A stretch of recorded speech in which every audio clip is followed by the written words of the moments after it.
My name is Dr. Raj Anand. I'm a pain medicine specialist and rheumatologist. And just try to start moving on. Did my fellowship under the Royal Australasian College of Medicine in General Medicine and Rheumatology, and then the pain medicine under the Faculty of Pain Medicine. Member of different organizations, and I work in a few hospitals at the Prince of Wales Private Hospital at Suite 20 and Suite 7. Today's topic, pain in the back, conservative versus surgical options. And when we think pain in the back, sometimes many of these patients, we wonder whose pain are we talking about? And try to stick to evidence as much as possible, but when we dig deeper into literature, a lot of it is extrapolated or experience-based. I'll definitely try to share a lot about what lessons I've learned through my journey being a rheumatologist and as a pain specialist. Coming back to back pain, the main key things, what we're going to talk today, a little bit about assessment and particularly cases for urgent and early specialist referral, talking a little bit about diagnostic tools and appropriate use of imaging, and definitely coming back into the pharmacological treatment and their efficacy in managing back pain. And the other speakers will continue talking about the other tools we use in the management of back. Quite often we get a referral stating the person has back pain, please manage. And many times when we start off asking them about their main story, they mention about pain in one or two spots and kind of spend the first few minutes talking about that pain. When we delve a little bit more deeper into the story of back pain, many times it can turn out to be something very different, where people have pain all over the place. But today we'll try to focus a little bit more on the back. But it's also important to make sure we spend some time taking a detailed history. And many times I've learned now, every time after they mention their pain, I keep asking, what else? Where else do you have pain? What other symptoms do you have? Or allowing them to talk more and more, and they usually spell out the different pains that they have or other symptoms what they've been experiencing. And so I think the first part about assessment always comes into taking a very good pain story. The longer we allow them to talk, sometimes it's being very helpful. Also to know just not about the onset of pain, whether it's acute pain or chronic pain, does make a difference. That there is a very arbitrary line on what we call as chronic pain, which is pain which has persisted beyond 3 months or beyond the time of healing. This does help a little because the way we manage can change, our differential diagnosis can change.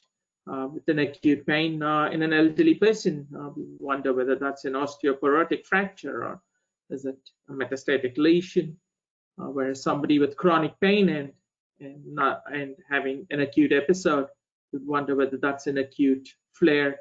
But still, it's always important to look through and go over the history. Definitely important to know the sites of pain, not only looking into where in the back or it's painful, but also into, is it referred along any particular dermatome, whether it's a cutaneous nerve or a spinal nerve, becomes very important. And this can also help in the differential diagnosis and management. Also to remember, apart from the spinal dermatomes, thinking about referred pain, particularly in the context of facet joint arthritis, becomes helpful, as people with, for example, the facet C6, C7 facet joints may complain pain along the shoulder or in between the shoulder blades. A similar thing with pain in the lower L5S1 facet joints can be referred downward to the back of the buttocks up to their knees. So again, not only the location of the pain on the back, but also the referred pain, and is it a radicular component or is there a radiculopathy to where there is a definite sensory or motor change, becomes important, as this helps in determining our management pathways. Different examinations become helpful, though in general, the specificity of a lot of these remain, though are high, the sensitivity of many of these procedures are pretty low. So again, looking into everything together, looking into the history, looking into the exam becomes very important, particularly in diagnosis, as there can be many other factors which could be contributing to back pain.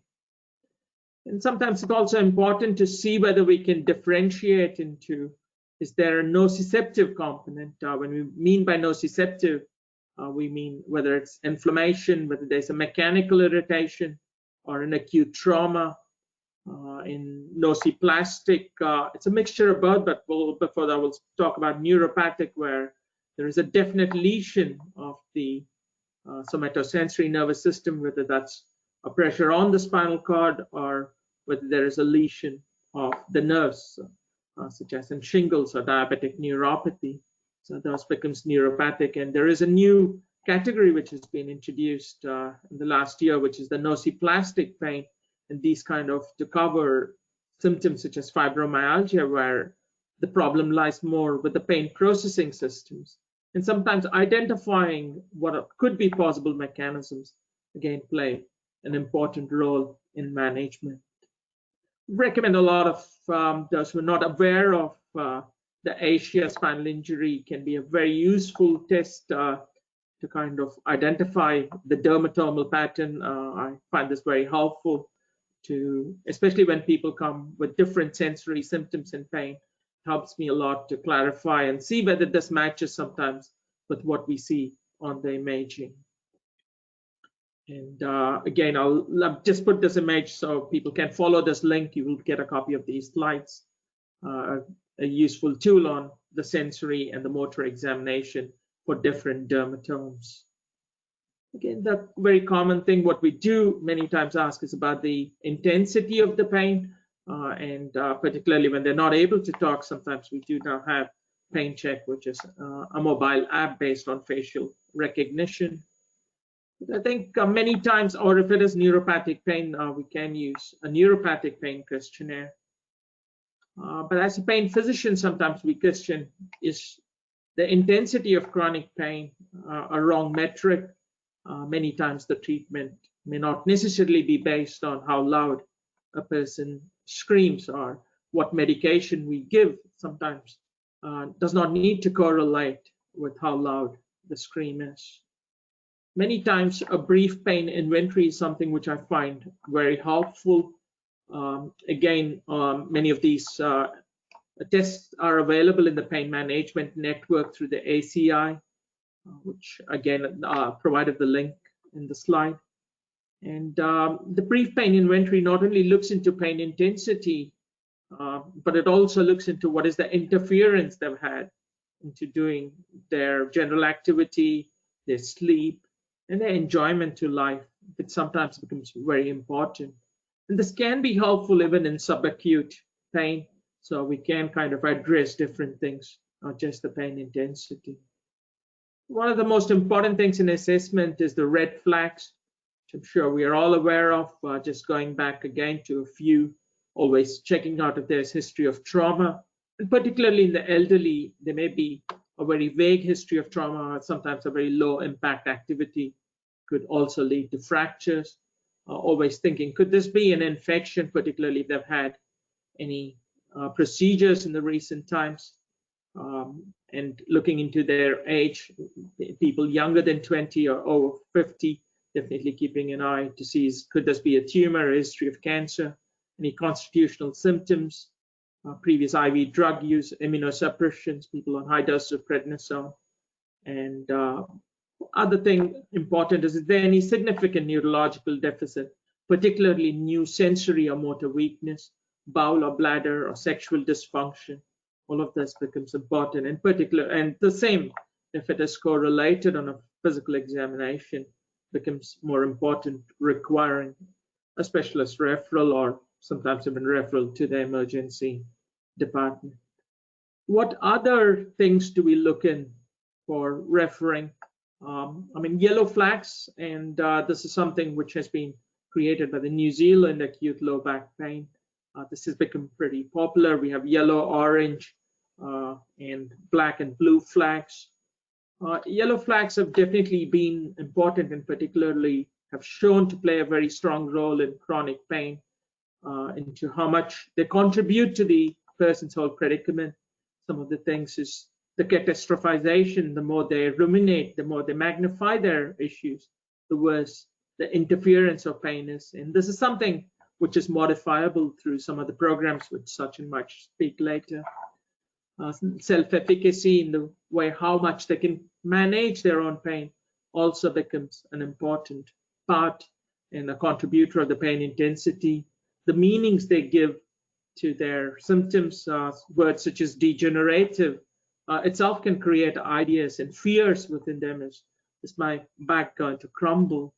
And sometimes it's our responsibility to make sure we use the appropriate words and do not feed into their anxiety.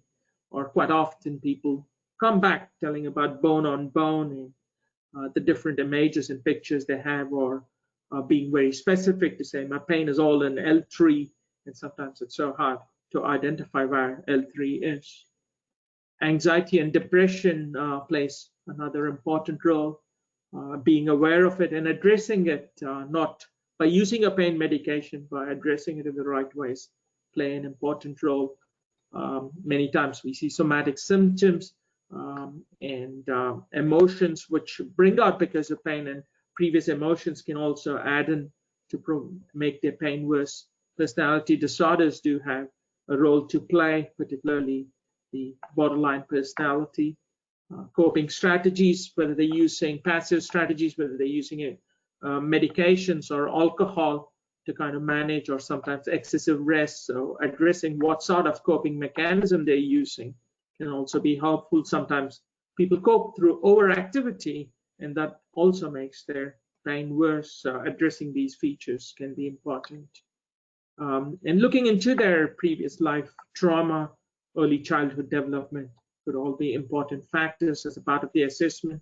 Cultural factors play an important role, and so does one's own physiological status. Looking into their other comorbidities become an important part of the assessment process. And the previous surgeries they had, the reasons, and what's been their outcomes. And this is some of the flag systems, and particularly the blue and the black flags play a very important role, particularly when there's litigation involved or in workers' compensation. And many times these are all factors to see if they score high on them, whether an early referral is warranted. Looking into all of these symptoms, we then kind of determine what sort of diagnostic procedures to do. I think usually routine bloods may be helpful if one has never been done, but I think many times they help to rule out any underlying malignancies, or looking at the CRP to see if there's any infection. Sometimes wearing my rheumatologist hat, looking for spondyloarthropathies, particularly again in young males with morning stiffness, which lasts for more than an hour, and symptoms which improve with activity could all, and a family history could be suggestive of something like ankylosing spondylitis. Psoriatic arthritis can have a very variable presentation, and many times people can have psoriatic spondyloarthropathy even before they develop skin lesions. And again, a family history can sometimes be helpful. Looking into other different types of spondyloarthropathies, just Crohn's disease and reactive arthritis are certain differentials. The basic investigations are, depending upon what we find, or the red flags, or if pain has persisted for more than 8 to 12 weeks, may be reasonable to get a plain X-ray. Many times in early phases may not necessarily be helpful, but if there is an acute fracture, it can be helpful, and many times can be used more to reassure our patients. However, based on the interference, one can consider other investigations going on into what's the role of doing a CT scan CT scan of the lumbar spine, though, has been very helpful, particularly if you're looking for fractures, but looking for neural compressions can be variable. And also to note that many times the radiological changes may not necessarily correspond with the clinical presentation. And there's a huge discordance, which have been noted in many trials. In fact, incidental herniated discs can be present in up to 20% under the age of 40 with no symptoms, and this does increase as we age. Sometimes bone scans can be helpful in identifying metastasis, infections, fractures, and also localizing if any interventions are being considered, and sometimes even to see the pattern of inflammation, to see if there is more inflammation in the peripheral joints. That can be helpful, or looking at a high sacroiliitis, which can be helpful in identifying inflammatory spondyloarthropathy. And MRI again becomes a gold standard in many ways, as there's a better clarification of not only the neural structures, the space around the spinal cord, but also to see if there are any inflammatory bone changes too, such as bone edema or modic changes can be helpful. One of the few things I've learned through the journey is to be aware of the wolf in sheep's clothing, or people come in with different presentations. Some things which still are stuck in my mind as people who came in with back pain. This was an elderly gentleman who had ankylosing spondylitis for nearly 50 years, diagnosed as 20, he was 70, came in with acute worsening of his back pain, and when we did further imaging, it turned out to be multiple myeloma. So always kind of being aware of people with chronic conditions. Another 72-year-old gentleman who's a runner, and then with back pain, and then a PSA done 672, and it turned out to be prostate cancer. And the Maori gentleman in his 50s who had a history of gout, was kind of crawling on the floor for nearly a year, and attributed everything to gout. And when we did imaging, after multiple presentations to the emergency department, it turned out to be lumbar stenosis, and he did improve once he had his back surgery. Or in a similar way, another person who had back pain for a long time actually ended up being gout too, though it's very uncommon. It can still present in any way. And definitely another common presentation, which we do see many times, is people who've been on high doses of prednisone and come with back pain. And it's not uncommon that we see osteoporotic fractures. So being very aware of them. And HLA-B27 can be present in a huge number of the Caucasian population. So just a positive HLA-B27 doesn't mean it's an inflammatory spondyloarthropathy, and just remembering other conditions which can kind of mimic.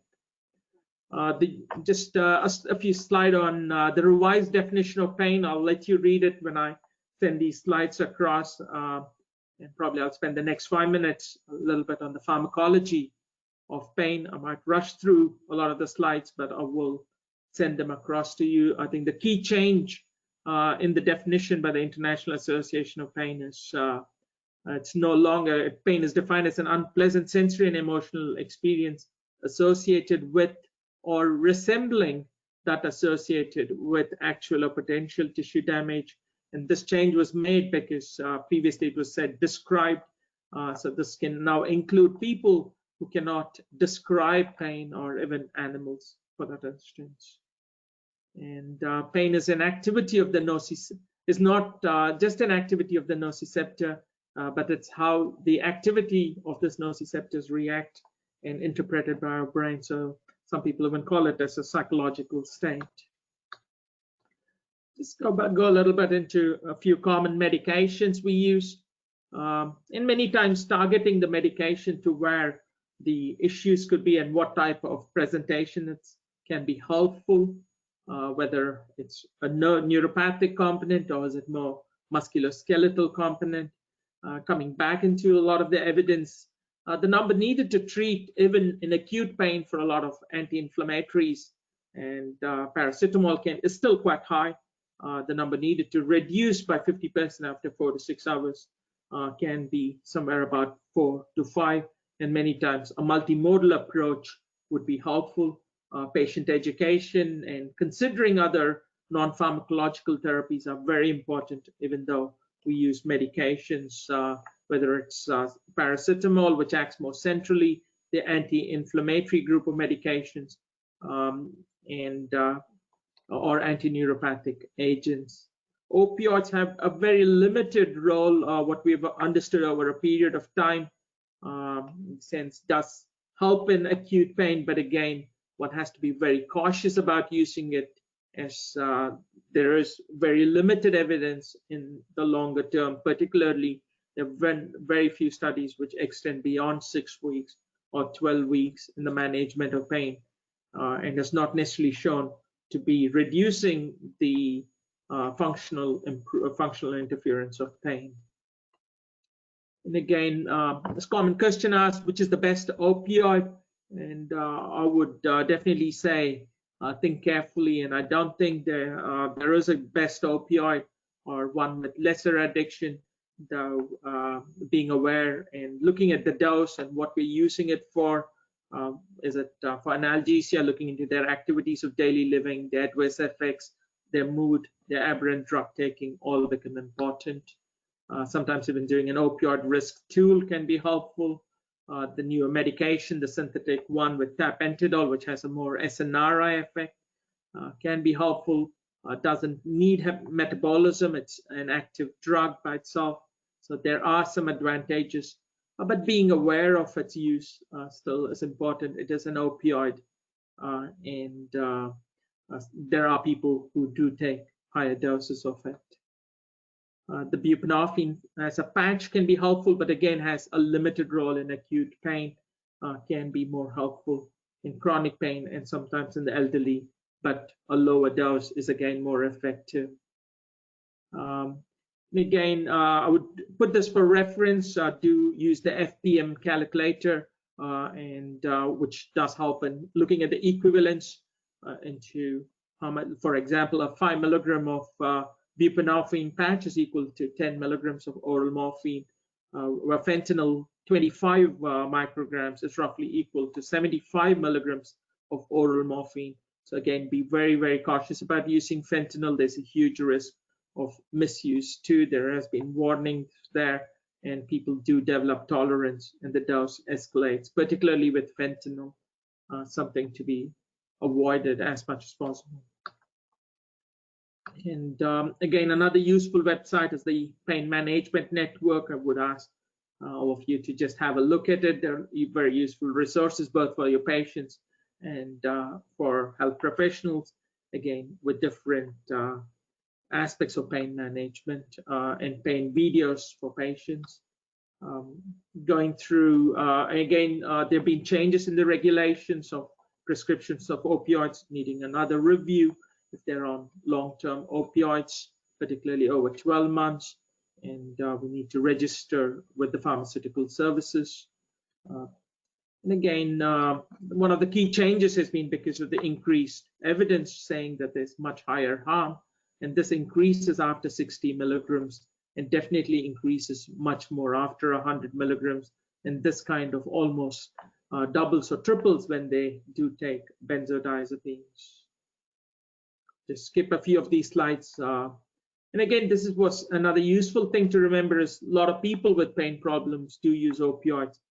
There are a smaller number of people who have substance dependence. Someone is seeking or exhibiting drug-seeking behaviors. It may just be that the pain relief has been inadequate.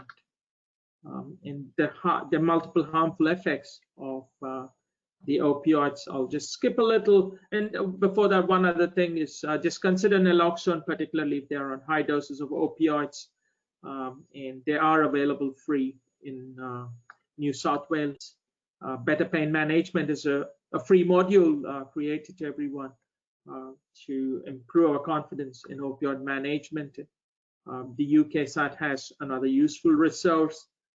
Again, with neuropathic agents, I'll just touch this on for a moment. The number needed to treat is still quite high in drugs like pregabalin and gabapentin do have an abuse potential, but sometimes are very helpful in lower doses as a part of the multimodal treatment, along with either low-dose amitriptyline or nortriptyline. Find them very helpful. Duloxetine sometimes, or venlafaxine, desvenlafaxine, that group of medications are helpful, particularly if they have mood-related issues, can help both with pain and mood. This again shows the high number needed to treat. Amitriptyline has one of the better number needed to treat, but a lot of people do have anticholinergic side effects. This slide leave you guys to have a look at it. It's largely about muscle relaxants. There's no one perfect muscle relaxants, and if you look into the data, there's nothing looking for a longer term beyond a week, and a lot of them have more sedative effects. So very cautious, and definitely avoiding benzodiazepines for muscle relaxants, particularly in people with chronic pain. Pain patches, sometimes helpful, more so if they have cutaneous sensitivity, such as shingles, but do not necessarily find them very helpful for people who have deeper or incidental pain. The same applies to compounding creams or capsaicin. A healthy diet is definitely helpful as weight loss, and looking into measures to change can be helpful. The topic of the day, a lot of people ask me about cannabinoids, and particularly there's no study looking for cannabinoids in lower back pain or back pain in general. Definitely more evidence, even the low to moderate quality is more in neuropathic pain. We'll speak about on it for a minute. The different cannabinoid products, right from direct herbal plants, which is in the form of leaves or flowers, the cannabinoid, which is the synthetic ones where they purify and take out the THC and the CBD component, then the phytocannabinoids and the endocannabinoids, which are the naturally produced cannabinoids, and the different plants. And again, different plants have different ratios, and standardization has again been an issue. And which component to use, many of the side effects are attributed to the THC component. So sometimes starting off with the CBD component is definitely more beneficial. Again, at the moment, there are very few studies which have compared head-to-head cannabis with even paracetamol or amitriptyline. With paracetamol, there was no difference. With amitriptyline, I think amitriptyline was more superior to cannabinoids. So being aware of it, these are some slides I'll let you carry on. As a part of the Faculty of Pain Medicine at the moment, they say there is limited evidence to endorse the clinical use, and again to be reviewed from case to case to see whether it would benefit, would be something which would be helpful. Now, I'll leave some of these for your reading, put the links over there. And the other key thing is to notice that there are cytochrome influences, particularly when on cannabinoids, so they can affect other medications, and other medications can increase or decrease the THC. And definitely wouldn't advise anyone to smoke because, again, of the harmful effects, and we do not know what components are there. There are more than 500 other chemicals present in cannabinoid. We've suggested we know about 2, which is the THC and the CBD. And the New South Wales Cannabis Advisory Service is another useful site to refer to. And again, monitoring our liver, renal function when we choose our pharmacological solutions become important, looking into the anticholinergic and polypharmacy burden. And again, targeting it to the person, targeting to the possible sites of pain become helpful, keeping in mind the person, their choices and comfort, and along with it, looking into what other non-interventional measures we apply is very helpful. Getting them to move as early as possible is definitely helpful. Physio or massage or psychology, whatever other measures are needed. But again, looking into it a bit more holistically, reassuring it. Many times it's about reframing the problems or what's going on becomes important, and not just treating it based on how loud they scream. There's another useful online resource for patients where they can do an online group program. looking into the whole person and what they would have wanted also becomes an important part in managing pain. I think I'll stop here, probably run a little over time.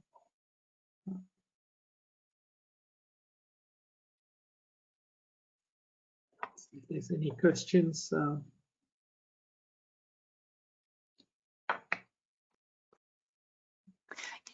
Thank you, Dr. Anand. I do have a few questions for you. The first one is, does a short course of oral steroids have a role in managing acute disc prolapse pain and bulge pain? And people use it, but I feel there's a very limited role, and again, how much of it gets absorbed and getting into the place of the disc. So I would avoid it as much as possible because the harmful effects of steroids are much more. And sometimes, again, it becomes very hard to know, is it helping with the inflammation or is it the general effects of steroid on feeling well? Again, I think oral steroids have a very limited role in acute management of pain. Another question, is a multidisciplinary team a key to conservative pain management, a difficult task for GPs to access for public patients? Absolutely true. It is very important, but it's again about seeing how we can work through it. Sometimes there's a huge waiting list in the public clinic. Those, I mean, I do see a lot of them. I mean, I do bulk bill a few of them, and a few private physicians do them. But unfortunately, having a good multidisciplinary unit in private is hard. To get a psychologist, to get physiotherapists, as they can be expensive. There's few advantages, particularly now with the COVID. There is a lot of more telehealth services available. So sometimes we can access people from beyond a particular area of site. So people can attend programs which are run through St. Vincent's or Prince of Wales or St. George. So again, there has been an ability to access a bit more service. We do acknowledge it can be a bit tricky to access multidisciplinary service, particularly in chronic pain, and it is extremely helpful. And sometimes getting people to the pain clinic itself is very anxiety provoking for the patient. The next question, the role of SNRIs to help in pain management for anxiety and neuropathic pain relief. Is it reasonable to put patients on these class of drugs, and if so, for how long? It's definitely a useful combination, though, again, I would start at a very low dose. A lot of people do find it helpful, but sometimes when they start SNRIs, that itself can lead to a bit of restlessness or side effects. So again, kind of warning them to start low and persist with it for a few days. I found it helpful. For how long is a hard question. Again, some of these SNRIs, coming off them, people can have a bit of withdrawal type of symptoms. Usually for about 6 months to a year is where I've used, sometimes a bit longer, in which case I do seek help from a pain specialist psychiatrist. The next question is asking, is there a role for yoga? Absolutely, any movement-based therapy is helpful, whether it's yoga, tai chi, or Pilates. Definitely any sort of physical exercise, but at the same time, being aware of what they're doing in a mindful way can be helpful. It's not about how much you stretch, but also it's stretching your body and mind at the same time. And I think that's the greatest benefit of these mindfulness-based procedures. The next question, if people are needing to try CBD and we want to give them pure CBD, no THCs, how do we know that the ones that are registered in the USA, like Satifarm or Epidiolex, are free of THC and only have CBD? And are there others you use? I mean, it's very hard when it comes to plant-based products to say pure CBDs have no THC. There are purified versions of CBD which are much more, which are THC free, and there are a few compounds which are available here in Australia. I have another question here. An 80-year-old who is on amitriptyline for migraine prophylaxis has back pain due to osteoarthritis. They have taken Panadine when it is available over the counter, now on Norspan 5, but not helping with pain. Any recommendations about analgesia? Again, a tricky thing for the whole, I mean, there's no one single fit or one single solution. Again, with amitriptyline, I would be a little cautious, particularly in 80-year-old because of the anticholinergic effect. Sometimes seeing whether we move that to a nortriptyline could be an assistance. Yes, is there a role to increase the Norspan? Again, it would be more target-based in the sense, could we increase the Norspan, but at the same time put a bit of physiotherapy or get them to do hydrotherapy, getting them to do more activity? In that context, there may be a role of increasing Norspan, but if we just increase the Norspan without putting other tools in place, many times what we notice is after a few months, the 10 doesn't work, and then we go up to 15 or 20 and kind of keep racing, and we do not necessarily, the dose goes up, but not necessarily the function or quality of life. And again, if we increase, keeping a trial there. Again, depending upon what other things are affecting, is it sleep? Then sometimes a very low dose of gabapentin at 100 or 200 can be helpful. If there is more mood dysfunction, then again, one could consider whether there's a role for a low dose of an SNRI. These are things to kind of consider. Paracetamol definitely is helpful. I would avoid anti-inflammatories unless for a short course for a flare. And the last question relates to the previous question, is what are these purified CBD drugs called? So can they choose these? So they can choose these, sorry. They can. It's called the cannabidiol, which is the purified component. I think there are many companies which do them. I think one is still rare. I'm sure there are many other companies. It comes in either 25 milligram per mil or 100 milligram per mil. And these are the purified CBD components. Well, that seems to be it for questions. Thank you very much. And the talk will be recorded, well, it is being recorded and will be available for everyone to see again, probably next week. So thank you very much, Dr. Anand. And now Dr. Sachin Shetty will be speaking on understanding pain and conservative treatments. Please welcome Dr. Sachin Shetty.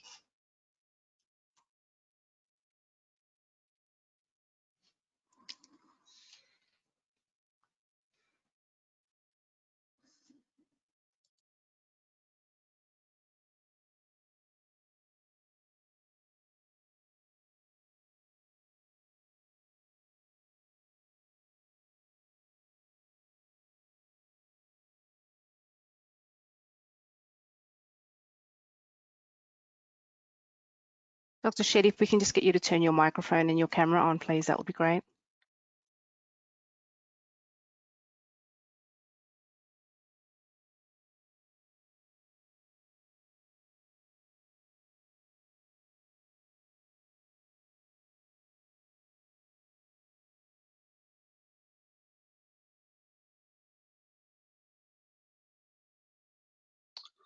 Okay, is that working now?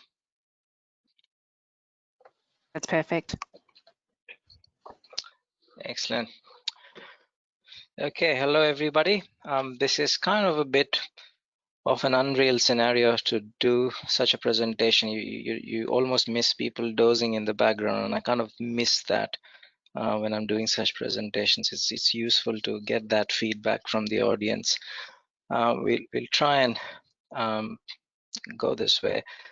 Now, what I'll be touching base on is to try and look at expanding on the multimodal kind of pain management strategies, particularly for low back pain, and also looking at some interventional strategies. Okay, a bit more about myself. So my slides are not moving. I've trained for my undergraduates in Calcutta, India. I have a background of rehabilitation medicine, and I moved to the UK to continue that. And I was in the London Uni rehab training program. Now, when I was doing kind of general neurological rehab there, and I came across the British Paralympic team training at one of the spinal centers, and I just fascinated by looking at them and looking at the possibility of what can happen after a spinal injury. And that's when I decided that's what I will pursue.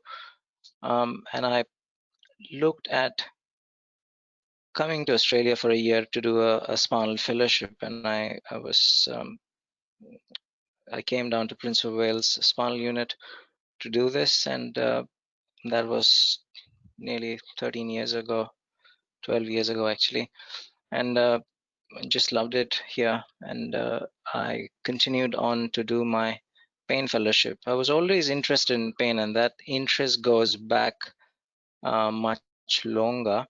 And it primarily stems from my injury, it was a soccer injury. That's another presentation, another story. But I've had pain issues ever since 1999. So there is some background experience which makes me relate a bit better to the patients that I see, and also has informed me a lot more about the pain journey rather than the pain fellowship that I did subsequently.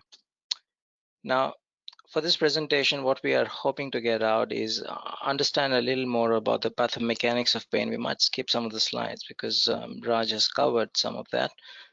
And looking at an overview of managing using non-pharmacological strategies, and talking about some interventional strategies. And we'll have a case example just to kind of hang some of these concepts a bit more clearly. Now, if we look at pain management strategies, the whole global industry is massive, and there are gadgets galore. There are strategies, there are things popping out on late night television, people selling these innumerable gadgets, supplements, and a whole host of different things. And by the time you start to grasp that, it is gone from the market, and then it gets replaced by a differently packaged material, which is the version 2, which is better because the previous version was all crappy. Now, why is that? This is because the market of pain is massive. The therapeutic market is thought to be 35 billion plus and growing. And if you add on a bunch of other things that are present, which are related for pain management, it goes up to 150 billion per year. This is a massive industry. So that's why there are a bunch of unscrupulous things out there which are peddling their goods to try and kind of dupe some of these desperate people. Now, it's important when we have these conversations with our patients to understand the desperation, to understand the frustration, and they come to you with an expectation that, look, you are my doctor, this is a problem that's happening, you need to fix it. And I can see the L4-5 disc is bulging, so let's get that in order. We are starting to understand that it is not as simple as that. To get to the bottom of that, it's important to understand the pain pathways a little bit more. Pain can be simple to begin with, so especially in acute pain scenario where you have an injury or trauma, which is called a nociceptive stimulus, and that kind of starts to carry those signals through a particular bunch of pain nerves, which goes across to the dorsal root ganglion, through the spinal cord, relays into the thalamus. That's the pain relay center. From there, it goes into specific areas of the brain. Now, these areas filter out over time, especially when the chronicity starts to develop, and it boils down to a few specific areas: amygdala, anterocingulate cortex, prefrontal cortex, and parts of somatosensory cortex. Now, these collectively are called the pain centers. They will process the information of pain irrespective of where it's coming from, irrespective of what is causing that. And it reacts in a similar way. It reacts in a way that there is a damage happening at the source, and I need to protect that damage. And there will be a couple of things that will happen as a result of that.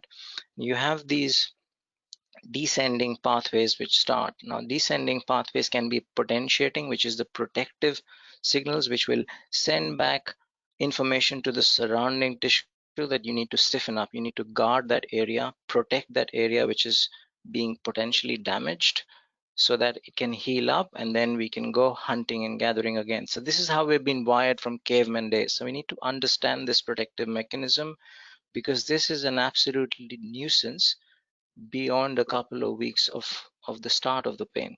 So when you see the stiffness and the spasm that is coming through when they're trying to move, that is not required in chronic pain states, and that's something that you need to work towards overcoming, and it's sometimes a trickier to do. The other useful thing which comes from the brain down is this inhibitory control pathway. Now this is an endocannabinoid driven pathway. Endorphins and certain opioids, naturally produced opioids, drive this pathway, and this will reduce the amount of pain signals that are being bombarded into the pain centers. Now what we find is, in the course of chronic pain, with time, this pathway, which is your protective pathway, completely disappears. So when you need that most, it's no longer available. Now, Raj spoke about the different types of pain, so I'm not going to harp on that. But the interesting thing with persistent pain is you can have any particular driver to begin that process, but over time there is a dysfunction that is happening in the pain processing pathways to a varying degree, and that is what maintains the pain signals, and that's what keeps things going. Now, there's a bunch of molecular theories and molecular mechanisms around this. I'm not going to talk much about that. But what keeps the pain going? We all have had acute instances of pain growing up or throughout our lives. Not always does it result in chronic pain, and this is the norm. You have many people who have repeated exposures to acute events. This gentleman here, he's had 395 piercings, so clearly not chronic pain developing trauma. This gentleman on the right, he was a American College Basketball League player. This injury happened halftime, and he completed the game. At the end of the game, he was found to have a ruptured testicle, so pretty high levels of pain there, but he managed to finish the game. This war veteran here, significant trauma there, but appears to be fairly comfortable. On the other hand, you have an injured worker here, so the likelihood, and that's what we see, is minimal injuries can result in a significantly high levels of pain experience. So it does not depend on my joints are bone on bone, that's what the doctor has told me. So it does not mean that as you age, your burden of pain is going to necessarily increase. So it does not correlate with the amount of damage. That's important to understand, and that's sometimes a difficult idea to sell. Now, when we look at pain, there are many things which will influence how we experience that pain. We talk about certain cultural issues, certain beliefs around the pain, the experiences that have happened around the time when the patient incurred that pain or the injury, previous history of pain, where they had history of pain growing up. So those all things color your experience of pain, and that will drive the pain experience. Now, what happens if you do not treat or do not respond to that? Very quickly, as a result of pain, there is inactivity, there is deconditioning, you get more lethargic. That leads to emotional changes, stress, anger, anxiety. All of that thing can quickly quickly escalate and go out of hand. So it's important to try and understand these links and try to break this pain cycle as quickly as possible, and as many places as possible rather than just focusing on that L3, L4 disc, because often because of the language that they see in the reports, it is a very alarming image that gets created, that as they are walking down the streets, if they have a little tumble, that disc will suddenly explode or burst open, and they'll end up in a completely paralyzed state. So that is a very distressing image, and each time there is a flare up of pain, that image suddenly gets highlighted. So it's important to try and educate them to begin with. That is one of the most crucial aspects of pain management. Now, looking at options, what are the potential options that are out there? Now, when you have a mechanism which is at play, especially if the pain has been going on for a while, you cannot have a single solution that will fix all the problem. So it's important to understand the interactions and the arsenals, the variety of things that you can have. So I appreciate that there are certain resources which as a primary care physician you would not have access to, but with NDIS coming into the play, and community therapists being available, there is a lot of things that you can still put in place. It's about understanding what are these resources, and how to plug in those resources in a timely fashion. Um, when we look at some of the resources, one of the key ones is looking at the function of the patient, so building up on their overall functionality. Yes, you have pain. Yes, there are limitations of what you can do. You need to start working within those limitations, and you can have guidance by a professional to help you gradually expand those limitations, gradually build up the surrounding tissues, which are the muscles, which are the dynamic stabilizers of those tissues, and that's what's going to offload the area of pain. And as you start to build up on your functional capacity, you'll find that I like to call it the zone of comfort. So that is the level of certain activity which you can comfortably manage. It could be very small, it could be just 5 minutes of a walk, but you start with that, but very slowly build up on that, resisting the temptation of suddenly going up on a good day. So you still stick to the plan and slowly creep things up, and that sustainably expands your zone of comfort. Now, the other interesting professionals that you can take advantage of is an occupational therapist who would help out in looking at how you can make the individual's environment safer, reducing false risk, making them work more efficiently, and utilizing certain gadgets, certain tools that will make things a little bit easier. That itself will allow them to function more despite their limited constraints of their pain at that moment. Now, chronic pain behaves exactly like a chronic disease state. So the mechanisms of targeting this should be in the context of other chronic disease states like cardiovascular diseases. So lifestyle factors play a very, very important role. So it's very crucial that you actually look at what are the lifestyle changes that you could facilitate that would help them to be a little more healthy. So dietitian, involving a dietitian, looking at specific resources which are available and pointing them out often is useful. There's a bunch of alternative medicine strategies that are around, and some patients do have strong beliefs on that. Now, this is where I find, I mean, through my personal experience as well, that it's important that a patient is allowed to engage in the things that they have strong beliefs in. People who have strong beliefs in traditional Chinese medicine, for instance, needs to engage in that. I had been managing a prisoner from Long Bay, had a spinal cord injury and bad neuropathic pain below his spinal cord injury, and all he ever wanted was to get acupuncture. And I kept saying, look, there's not much evidence of that. Let's pump you with more of these medications which have a reasonable amount of evidence. And we kept going in that same circle for a couple of years. And then finally, I kind of advocated for him to access acupuncture in prison. And that was started there. He got access to fortnightly acupuncturist, and that changed how he actually managed his pain, and that allowed him to engage in a lot of other strategies that I was talking about.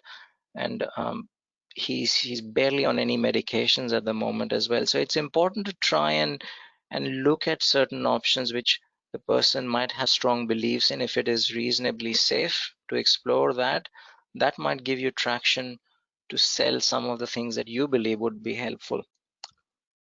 Now, psychological strategies are extremely important, and there is a huge amount of research that backs that. And primarily because the areas of pain which gets activated in persistent pain states have very close influences with a lot of mood centers which are playing, especially around the amygdala. So the links of mental health is quite close with how they experience pain on a day-to-day basis. And it's important to tap on that and try to tweak that as much as you can. It sometimes can be a difficult idea to sell. Some people are not able to accept that easily, but it's something that is important to be sold on a regular basis. I keep talking about selling the idea. I keep telling my registrars that doctors are like glorified salesperson. We are selling a concept based on our education, our understanding of literature. We are selling that idea by educating our patients about why that particular concept would add value, would add benefit. With respects to pain psychology, there are a bunch of different things that could be explored. Simple pain education, getting them aware of the mechanics of pain is part of the pain psychology process, and that itself might give the patient the tools to actually correctively plan their activities and gradually build themselves up.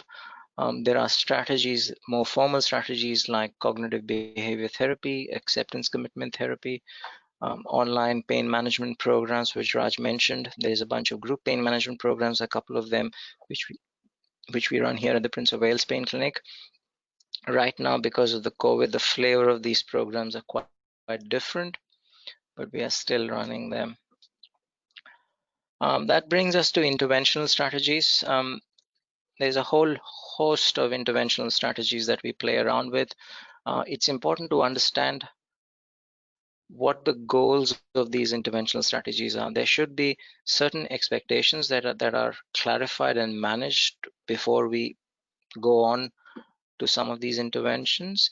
And primary goals would be to get some more diagnostic information as the potential peripheral drivers. What might be the primary driver of the pain? If we get that information, that allows us to plan specific strategies around that, and that might allow to plan, okay, let's not waste time with these strategies because we have tried that.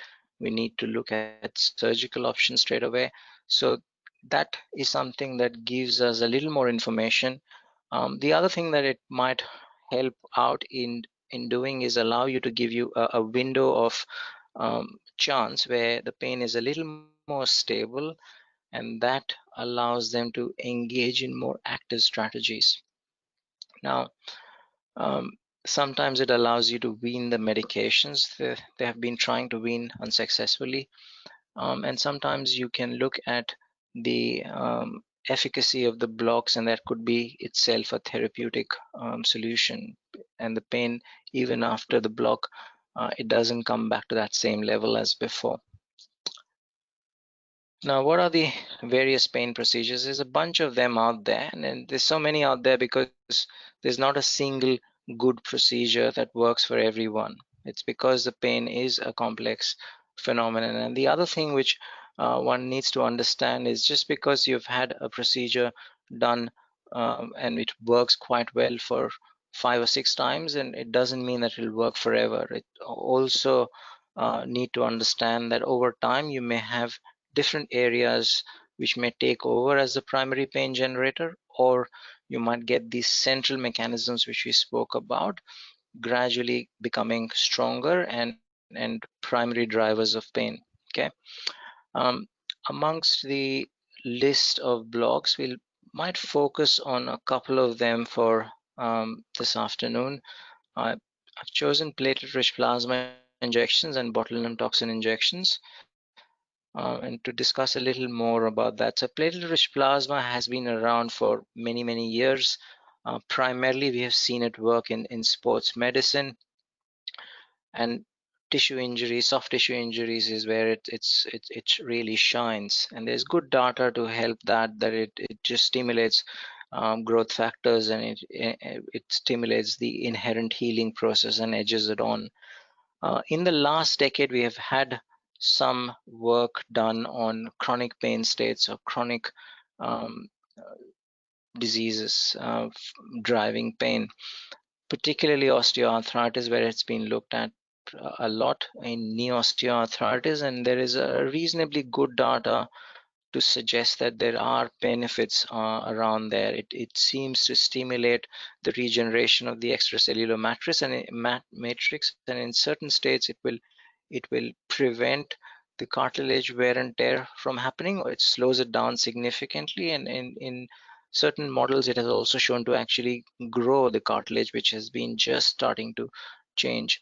Now, there are a bunch of hypotheses and postulates about the mechanism in which it works. We understand there are certain growth factors which are at play, and they are all contained in platelets, and we are starting to get better clarity in each one of these growth factors.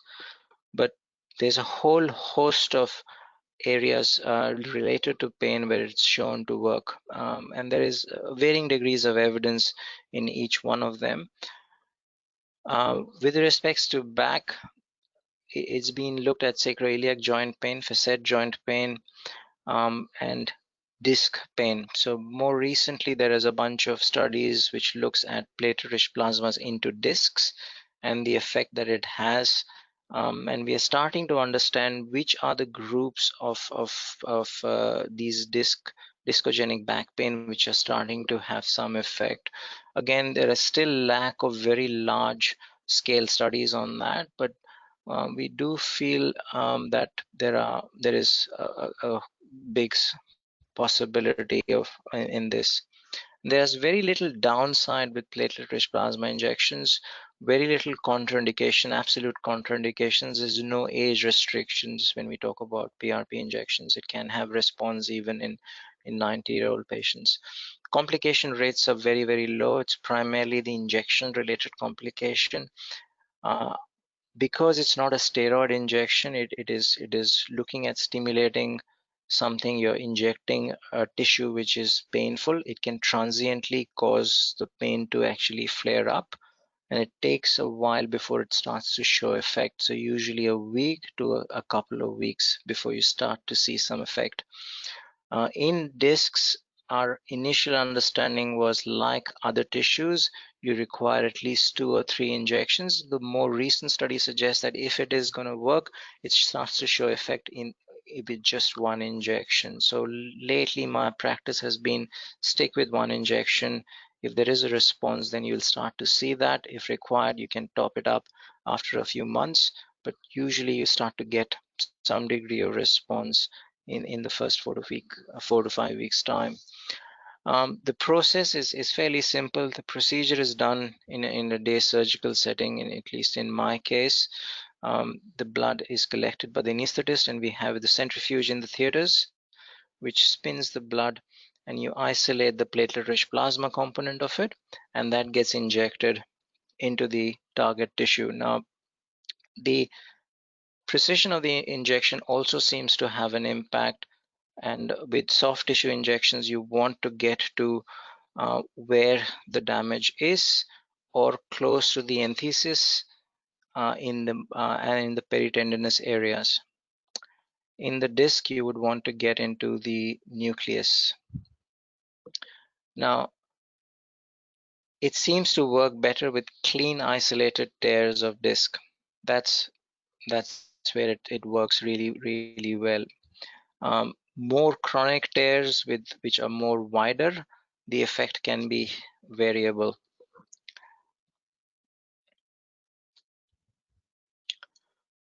This is roughly the procedure. Again, you're injecting a very small amount of concentrated platelet-rich plasma into the disc, preferably adjacent to the area where you have visualized the tear. The other aspect of interventional pain management, now this is gradually gaining more and more popularity, is botulinum toxin injection. Again, this has been around for many decades. It is used in cosmetic medicine in bucket loads. How it works is it's a toxin which is produced by the Clostridium botulinum bacteria, and you collect that toxin which has different serotypes. The type A and type B are clinically relevant, and how it works is it by preventing the release of acetylcholine by blocking it in the presynaptic transmission. So as acetylcholine is a stimulator, it causes muscle contracture. If there is less acetylcholine coming through, it causes relaxation of the muscle. So there's a neuromuscular blockage that happens, and that starts to show effect within 4 to 5 days, and it can continue up to 3 to 4 months in skeletal muscles. Okay, systemically in other areas it can last much longer. There are certain conditions for which it is approved by PBS. So there is subsidy available when you're looking at injecting for those conditions. So spasticity, blepharospasm, urinary incontinence, equinovarus, torticollis, migraines. So these are the conditions where you can get Medicare subsidy to a degree. For pain at this stage, there is not a recognized indication, and there is no subsidy available. So the patient would have to self-fund the toxin, which can vary between $400 to $500 a vial. Now, the mechanism of effect in botulinum toxin, it has been looked more in neuropathic pain states. So we understand the mechanism a bit better in neuropathic pain states. We know the mechanism where musculoskeletal problems are involved. With respects to back pain, you're looking at trying to improve the mechanics of the spine because of the postural changes which happens when you're looking at guarding the area where there is pain. You have reactive muscle spasm coming through, where each initiation of movements your body wants to lock and protect the area. So that is what you're trying to overcome. Yes, if you keep on a very good and religious stretching regimen and you work on endurance training of your core muscles, you will eventually get on improving that segment, but that can be quite challenging for certain people. And if there is a very strong spikes of these reactive spasm coming through when they are engaging in certain exercises, or you're starting with physio, that completely turns them off, and that will become something like, oh, I have tried physio, it doesn't work, you need to give me something stronger. So it's easy to fall in that trap. This might give you that window which allows them to engage in the therapy a bit better. And often you do not require too many cycles of these injections for this indication, so 1 or 2 cycles is enough to get them moving at a much better rate. This is a good paper on looking at botulinum toxin injections for low back pain. I might highlight a story to illustrate this point. I might have to go fast. This is a lady who was referred to me a couple of years ago. She was a retired nun who had moved from New Zealand to a local convent here just to spend her retirement. She had a long history of low back pain with bad scoliosis. It radiated to her buttocks and went down to her legs. There's history of osteoarthritis elsewhere, osteoporosis, hypertension, diabetes, mild chronic renal failure, obstructive sleep apnea. She was slightly overweight as well.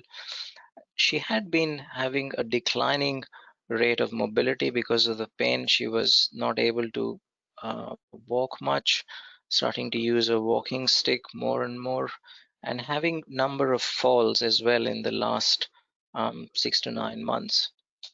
Now, her medication list almost kind of stunned me, and she was kind of out there, very sharp, very witty, talking to me with complete lucidity, but on bucket loads of medications. So she had an oral morphine equivalence of 330 milligrams of morphine a day in a combination of fentanyl, Targin, and immediate release oxynorms, Panadine, Fort thrown in. She also was on Epilim, temazepam, and bunch of blood pressure medications, diabetic medications, other stuff. Now, her new GP immediately tried to take down the medications and drop the opioids, and she threatened that, okay, I'll drop you if you do that, so you need to think carefully. So with that, she agreed to come and see me, and I kind of did a detailed assessment. She was very thorough with her history. She had seen a neurosurgeon several years ago who had suggested a very extensive surgery for the scoliosis, and she said, no, I don't want any surgery. Her expectations around management of pain was completely out of proportion of the reality. So that was a challenging conversation that we had. My impression was it was a fairly complex mix of things that were potentially driving her pain. I suspected there is a prominent facet arthropathy which is driving. There was a sacroiliac joint laxity which I noticed on examination. The leg pain I felt was predominantly neurogenic claudication rather than a radicular pain, and she also had a separate painful peripheral neuropathy, which was likely because of the diabetic control being off at times. She was very deconditioned. Her mechanics of the spine, because of the scoliosis and the deconditioning, was completely altered. Very tight muscle groups across the quadratus lumborum, the piriformis, which are the hip rotators, and the hamstrings. She definitely had a very strong dependence on the opioids and was quite tolerant. It was like a pseudo addiction. We were quite certain that she was not misusing the opioids, but she could not imagine herself functioning without them, because that was the only thing which was giving her some degree of relief, and her psychometric scores were out of the charts. She was slightly nuts. That's not a very technical diagnosis, but that's what I've felt. But she was not wanting to consider any other help for that side of things. I organized a bone scan. There were many areas which were lighting up, but there was a facet joint on the left, the sacroiliac joint, which was prominently bright. So I planned on strategies towards that, but I also wanted to have some non-pharmacological strategies on board with getting some hydrotherapy. And the nursing home, the convent that she had a physio coming in, so I got the physio to get her on a reconditioning program and get her walking a bit better and transitioning her to a four-wheel walker rather than a walking stick. Physio also helped with the TENS machine trial, and I trialed her on topical capsaicin. There's good evidence for it to support painful diabetic peripheral neuropathy. And I got her to pick up on some recreational strategies. And there's a whole bunch of literature to talk about the benefits of involving some degree of recreational activities. With respects to pharmacological agents, I got the GP to look at all the hypertensive that she had, and she was found to have a degree of postural hypertension. So that was a useful thing. We also got a cardiology review around that just to make sure there's nothing else happening. Interventional strategies, I looked at a left 3-4 facet joint block and bilateral sacroiliac joint with chordal epidural steroid injection, and simultaneously I also did a low dose botulinum toxin injections targeting the lumbar paraspinal, so quadratus lumborum, which is a deep muscle across the low back, and the tensor fascia lata more on the right side along with the piriformis. Now, we could do that simultaneously because they would have a different rates in which it shows effect. So we can still make out which one of the injections did what sort of an effect. Now, she noticed a pretty significant degree of improvements in pain. Most of the case studies which are shown in presentation seems to have a happy ending flavor. That can be a bit far cry from reality, but just bear with me here. So she responded quite well, and she started to walk a lot more freer. That allowed us to drop her opioids slowly, and I looked at rotating her to fiseptone. After the block, we weaned her off the epilim because I was not convinced it was doing much. I introduced duloxetine, which is an SNRI. It's a weight neutral SNRI, which is kind of important in this context. Her block started to wear off in around 2.5 months time, where I repeated some of the blocks. So the facet, I kind of did a radiofrequency ablation, but for SI joint, instead of radiofrequency ablation, I chose to do a PRP injection because of the laxity. And in the second round of PRP, I added the low dose Botox injection, but this time around in a slightly different dosing in consultation with a physiotherapist, because by this time it was nearly 4 months that the Botox was starting to wear off. I got her to do an online pain program, which she did not like. She was not interested in any psychological strategies. I suggested that, look, you need to revisit a neurosurgical input. She was absolutely not keen for that. Especially, I was trying to sell the idea, look, there might be some minor strategies to decompress that might help with the leg pain, okay, because claudication responds really well to surgical decompression. With respects to the opioid plan, we had significantly scaled back on our opioids, and on the fiseptone we had trials to wean that off. I had used a combination topical cream with capsaicin and amitriptyline, which she found very useful for her feet.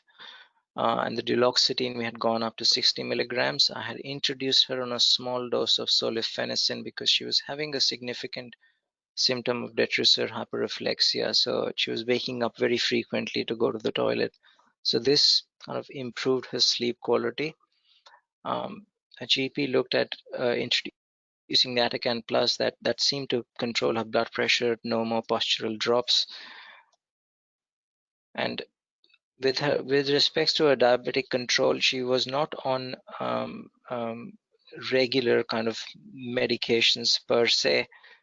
We looked at using metformin with some of the other medications. The metformin is shown to improve insulin sensitivity, which is beneficial in chronic pains. It also seems to assist with weight loss.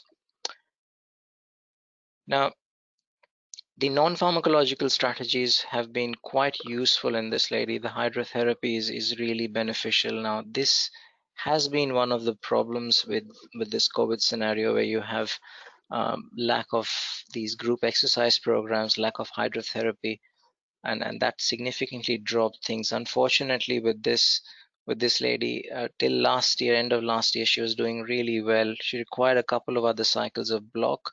She was walking much longer distances and had this bright, shiny orange scooter to kind of zip around outdoors. She unfortunately a couple of months ago had a fall and neck of femur fracture. So we've gone a bit of backwards with her, restarting some of the opioids that we had weaned down quite well, but I'm fairly confident that she'll bounce back. Overall, despite that, she felt quite happy with her progress. These are some of the references that I would strongly recommend that you have a read through, along with this kit. Okay, thank you very much. Happy to take some questions. Thank you, Dr. Shetty. We only have time for one question. So your question is, in patients who have had a long history of ruptured disc after an injury, is there any role for the interventions like Botox, if not acute? Are there any interventions, non-psychological and non-drug, that may help these patients? Yeah, Botox, it does not matter with the duration of of the injury. If there is a reactive muscle spasm that is being present, that is slowing people down with how they engage with their exercises, there is value to try the Botox, because that might just help to relax those muscles and allow the physio to work a bit better on that. With Botox, it purely has to be an active strategy afterwards. There's no point in injecting that and just resting after that and not doing anything, not taking advantage of the time where this Botox is active. Apart from that, with discogenic back pain, even longer standing discs, if there is a fairly clear rupture that is present, platelet-rich plasma injections can be tried. Very desiccated discs with a lot of kind of facet and disc changes coming through, then the PRP is not very efficient.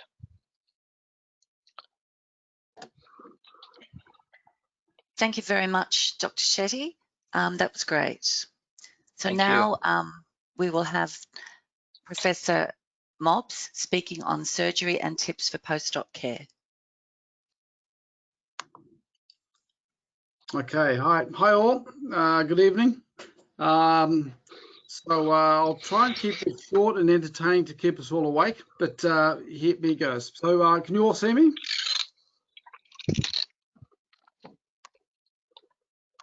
Yes, we can see you, thank you. Right, here we go. So my name is Ralph, I'm a neurosurgeon. I subspecialise in spine care.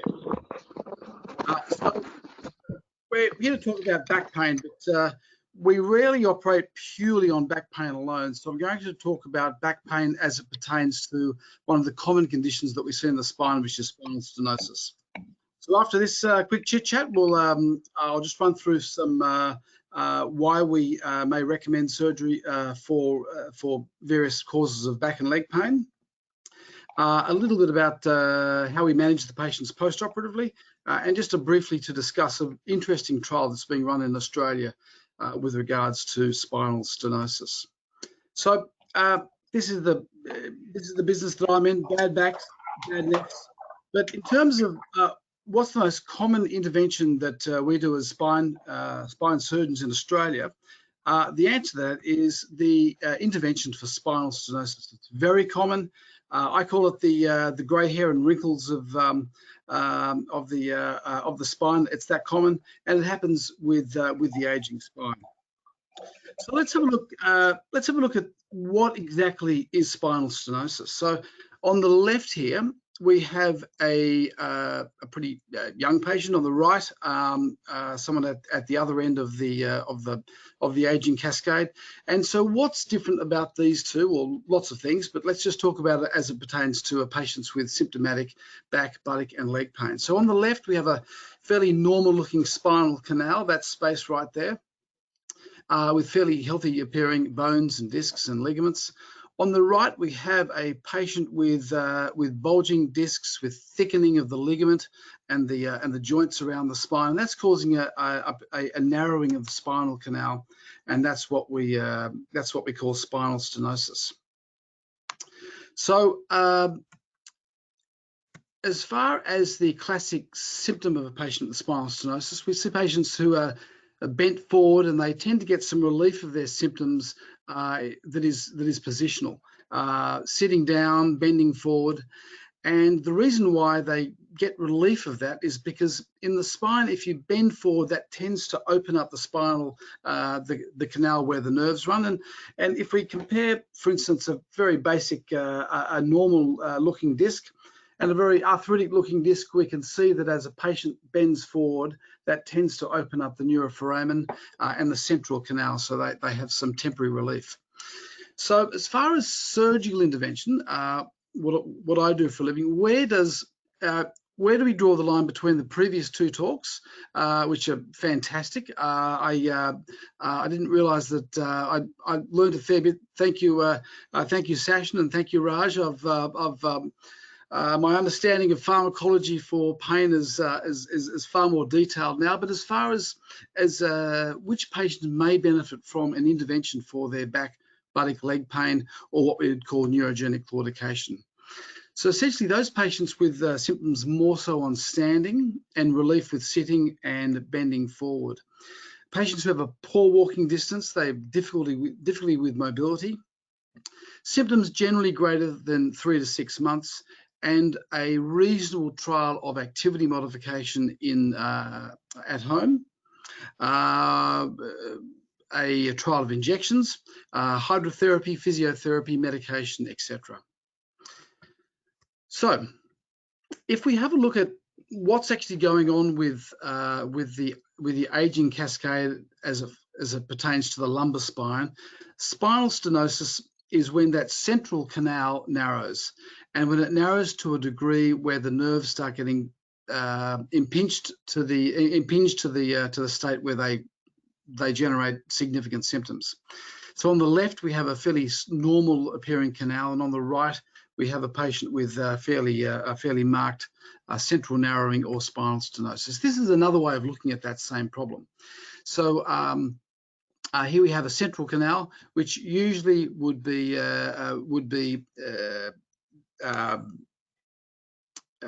this area here, and with the thickening of the ligament, the bulging of the disc, and the thickening of the other ligament, in combination narrows the canal to a state where the patient is has advanced symptoms. Okay, what have I done here? How do I get this? How do I get this drawing device off?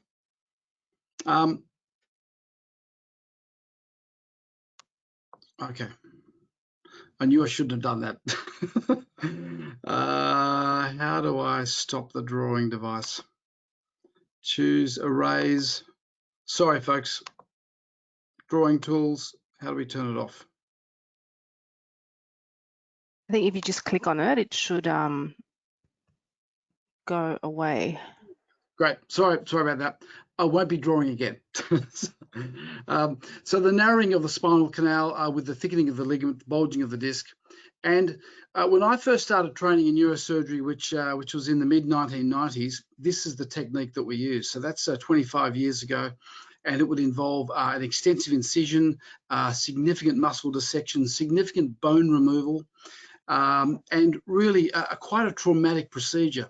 I remember for a laminectomy, when I first started training, patients would be in hospital for 7 to 10 days, would be flat for the first couple of days, and really a very traumatic, very invasive intervention. If there's one operation that really has been revolutionized by less invasive techniques, it's this operation, where we can do it by much smaller incisions, and generally these patients are in and out within about 1 or 2 days, depending upon the rest of their health, of course.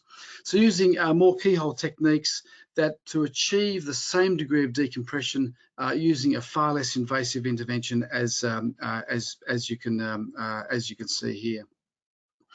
So for spinal stenosis, generating back, buttock, leg pain, that clinical syndrome that we call neurogenic claudication, there is a lot of grayness, and I'm sure that you've all had patients where it's unclear to you why they've had a simple decompression versus, on the other hand, a very complex operation such as a fusion. And it can be difficult to understand why a surgeon may choose one over the other. Generally, though, 4 out of 5, or I'd like to think 9 out of 10 cases that we do for this particular condition is done in more minimalist techniques, less invasive techniques that are non-fusion. So here are essentially our two options for managing spinal stenosis. On the right, we have more of a keyhole decompression performed down a tubular dissector, and on the left, a bit more invasive, screws, rods, pins, plates, etc. And why may we choose the operation on the left? And as there's a lot of confusion about this, I thought I'd briefly run through this for you. So there has been a rethinking of the indications for fusion for lumbar spinal stenosis, and I'll try and present for you very clearly the main indication of why a fusion may be performed.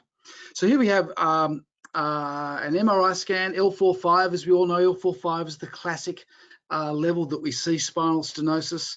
The morphology of the angulation and the facet joints in the spine tends to dictate that this is the level in the spine that wears out the fastest in terms of generating stenosis. But this poor patient has quite an advanced slip, a spondylolisthesis between L4 and L5 that is further adding insult to injury, and this patient has, as you can see, a very narrow spinal canal.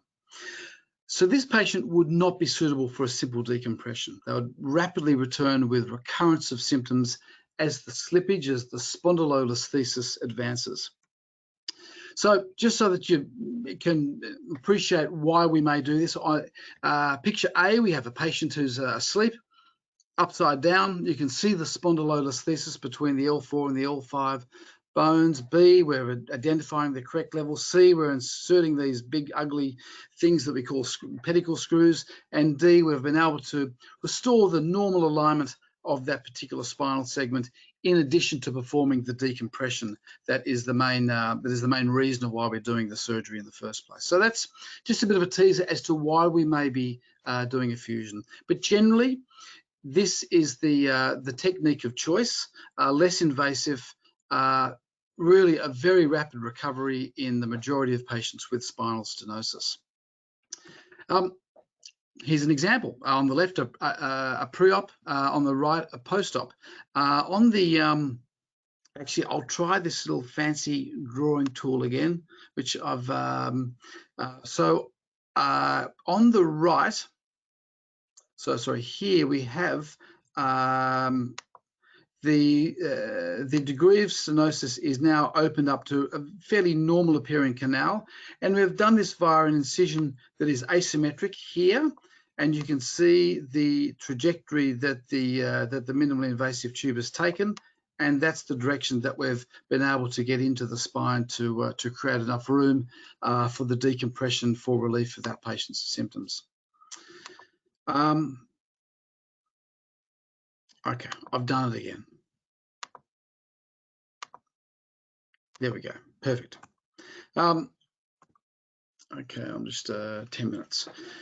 So here is an interesting case, because here we have a patient who has widespread degenerative issues. And as you heard in the previous two talks, at times we can have fairly advanced degenerative change with relatively minimal symptoms. And this patient is a good example.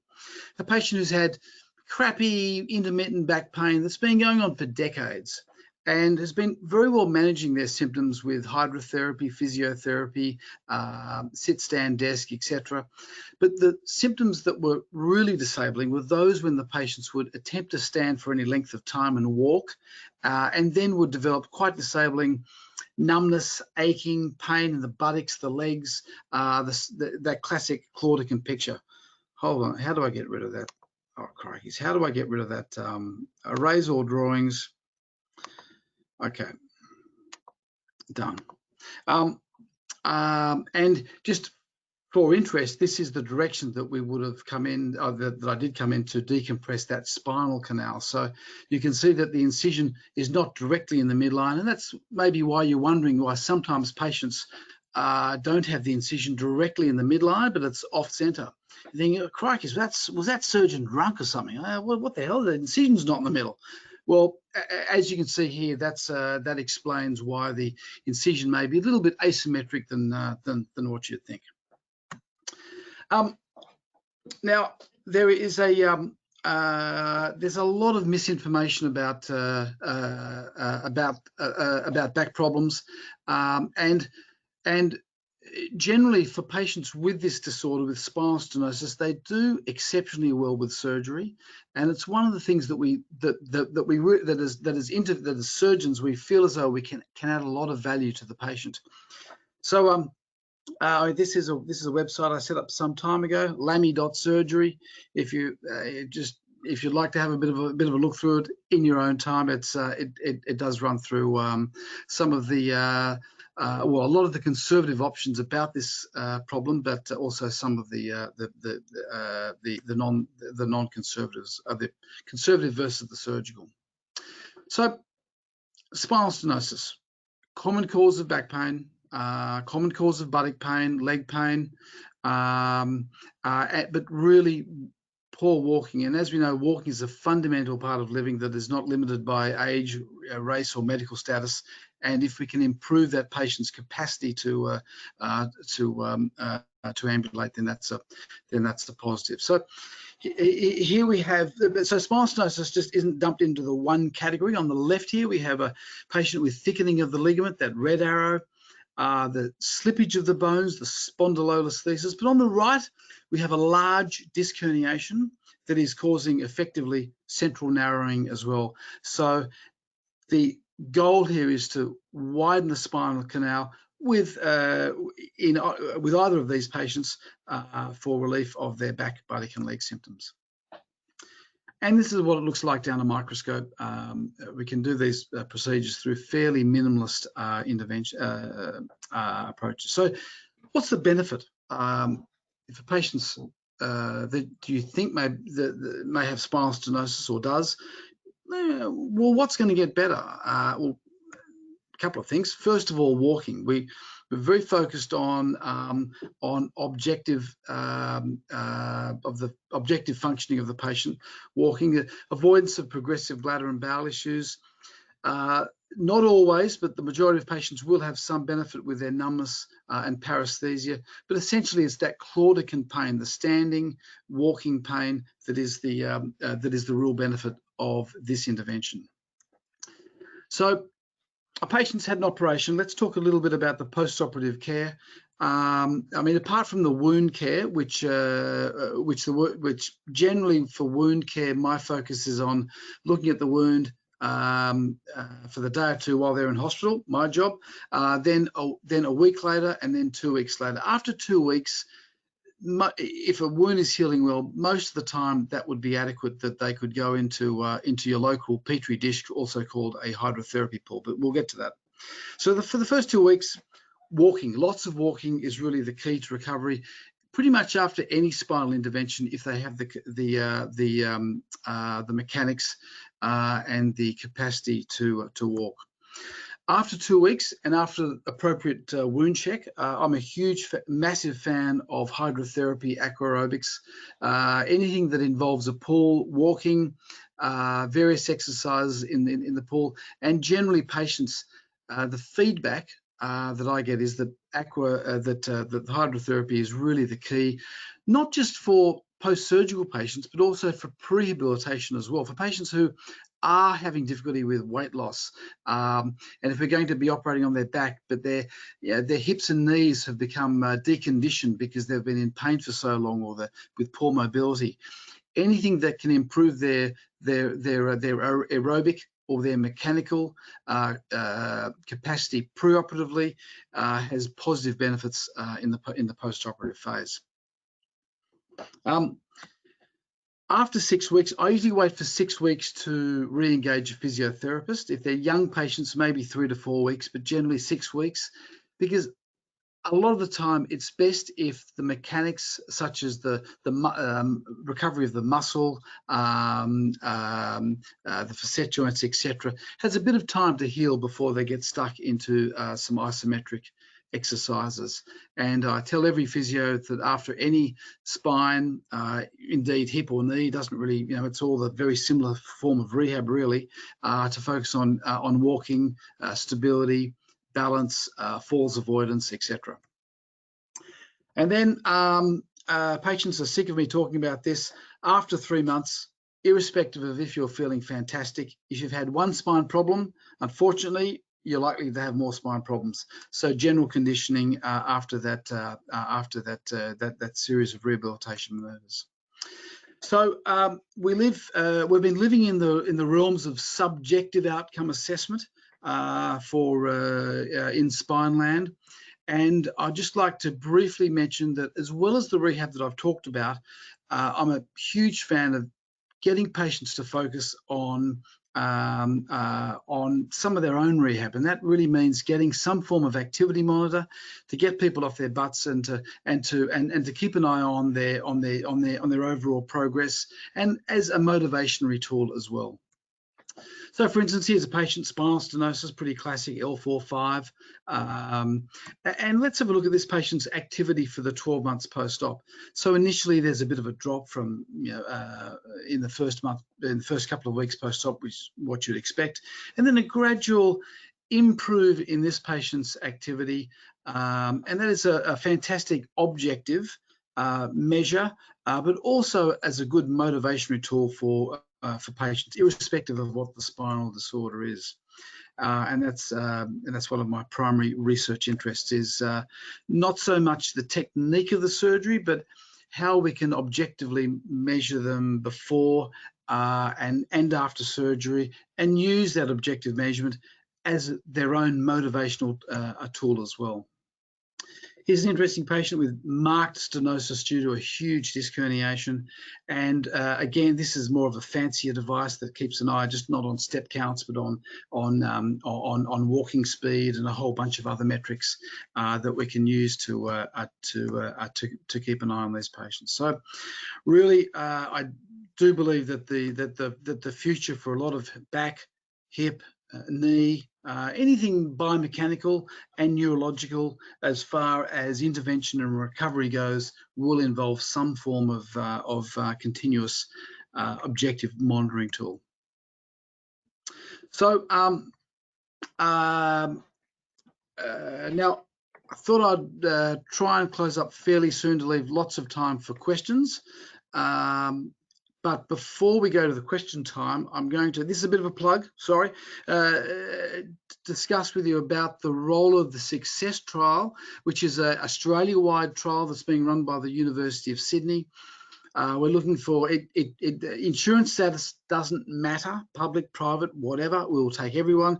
And with the patients with spinal stenosis, if they are keen to be involved in this study, the entirety of their care is at a completely zero cost to the patient. So it's called the Success trial for patients with primarily claudican symptoms with established spinal stenosis. We're trying to work out exactly how much benefit do we offer these patients with surgical intervention, and there's also a non-surgical arm as well. So I gave myself 20 minutes. I think I'm pretty much spot on, good. And I would, as far as my contact details go, surgeon, I'm happy that you text me directly if you've got an urgent question. That's my clinic number. That's where I hang out, Neurospine Clinic, and I work at Prince of Wales Public and Private Hospitals. So thank you very much for listening to my brief presentation, and I'd love to take all of your curly questions. Okay, thank you, Professor Mobbs. That's great. I do have a few questions for you. If anyone else does have any questions, can they put them through now? The first question is, a patient who is 90 years old, still lives on her own and has neurogenic claudication. Will she benefit from decompression or fusion for better relief at her stage of life and to still be living at home? She has degenerative disease of the spine as well at her age. Great. That is a fantastic question. And it's a particularly pertinent question as my father is exactly the same age and has exactly the same problem. He is 90 and he has claudicant pain, and he cannot walk more than about 15 or 20 meters before he needs to sit down for the relief of the back, buttock, leg symptoms. So that's a really good question. The aging spine, when are we doing too much for patients in that particular age bracket? I suppose it would really come down to, I mean, there are some 90-year-olds that act like they're 60 and some 60-year-olds that look like they're 90. So let's face it, that the biological and the chronological age very frequently don't match. And if it's a patient in there, I mean, I haven't operated on that many 90-year-olds, but really I have. If it's patients in their 80s or 90s, and if a cardiologist says that they're fit, if their cognition is good, then, and of course if their symptoms are significant enough where they have dramatic significant loss of capacity to mobilize that may take them from the home setting to the nursing or higher high care setting, then in those patients, I believe that it's fair and reasonable that I wouldn't do a fusion, but with a relatively minimalist technique. And the reason why I'd say minimalist technique is because with a lot of this keyhole surgery, we can do them with very little anaesthetic, so that the patient's cognition bounces back very quickly. And for the oldies who we're doing interventions on, I sometimes even send them to a neurologist to say, okay, well, you know, are they going to fall off the perch with an anaesthetic? Sometimes send them to the anaesthetist. You know, is there any way that we can minimise the anaesthetic input here to really try and get their cognitive capacity back as quick as possible after an intervention? Okay, the next question is, the nun had a fractured hip. Do some of the pain medications cause osteoporosis, as this seems to be common other than due to age?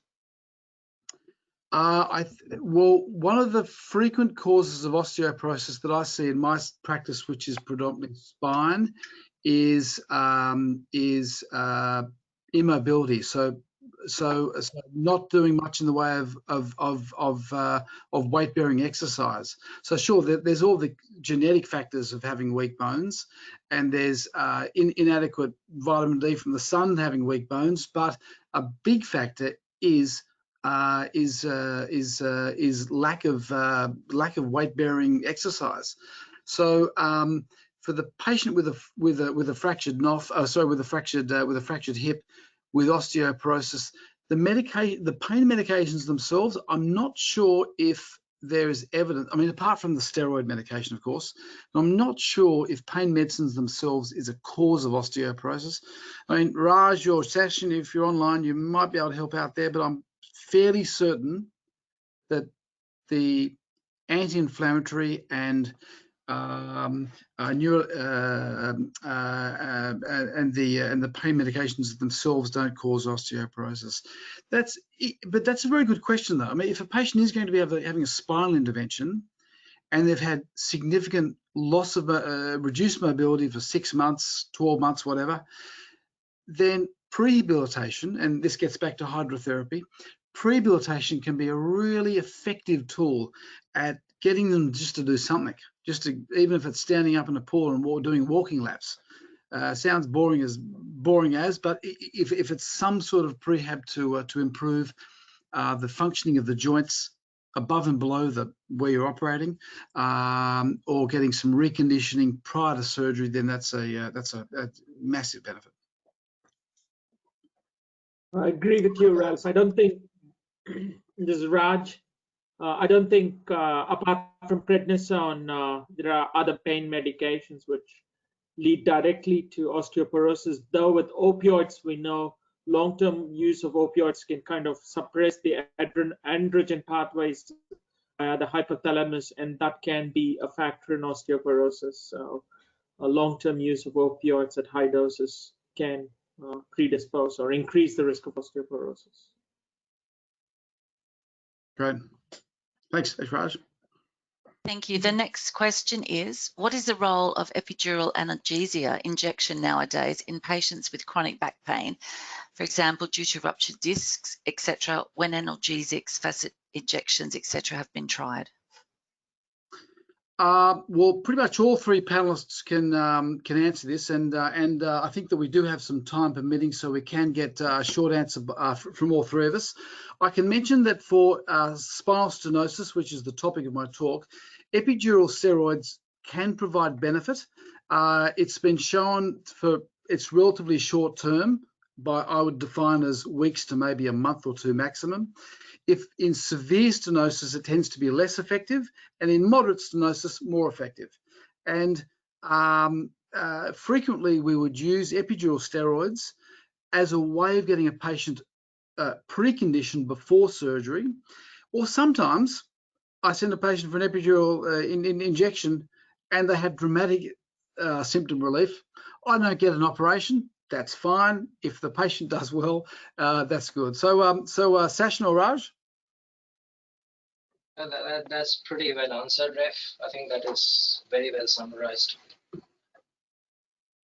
I agree with you, Ralph. The only thing is, again, it's a very short-term relief many times, like someone had to get to a wedding, so doing the steroid caught her to attend her grandson's wedding. So, but after the wedding is over, the pain was back, and again, short-term measure. The only thing is caution about steroid, overall cumulative steroid intake would be my worry in the longer term. Or the Ruby Princess cruise. I had a patient who had an injection before she went on the Ruby Princess, actually.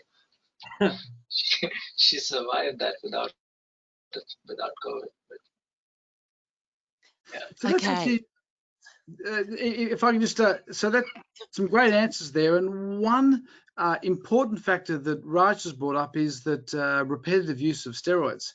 And there's no study, there's no data that we have of how many injections is too many injections. And I mean, generally, most of us would say that more than 3 or 4 injections in the one location, hip, shoulder, spine, whatever, is probably maxing out. But I'd like to hear from the other panelists if they have an opinion on that. No, there isn't any data to support that. But yeah, intuitively, it feels wrong to stick needles into that same point very frequently, because we know that steroid can cause a degree of tissue damage. We have studies on bicipital tendinosis where back then it was used blindly. There is tendon ruptures that happens, so it doesn't do wonders to the tissues. So if there is a good benefit that is coming out for a short period of time, you should always use that in conjunction with other strategies to build up the capacity of the patient, so you don't need these external modalities on an ongoing basis. That always should be the goal. No, completely agree, Ralph. The only, I mean, I use it again as a crutch. The only time where we have done more is either in an inflammatory condition like rheumatoid or something where we are not able to manage and we have no other way to kind of get away from the inflammatory component, inject it a bit more. Right. Next question. Yes? No? Okay. The role of microdiscectomy with a prolapse disc. You're muted, Professor Mobbs. Yeah, am I there? Yeah, great. So prolapse disc is more of a young person's problem. We rarely see prolapse disc in the 60, 70, 60 and above. So in the second half of our life cycle, it's more stenosis, which is a progressive narrowing of the spinal canal. In the first half of our life cycle, as far as what I do, it's disc rupture. So we know that the majority of disc herniations will get better without surgery.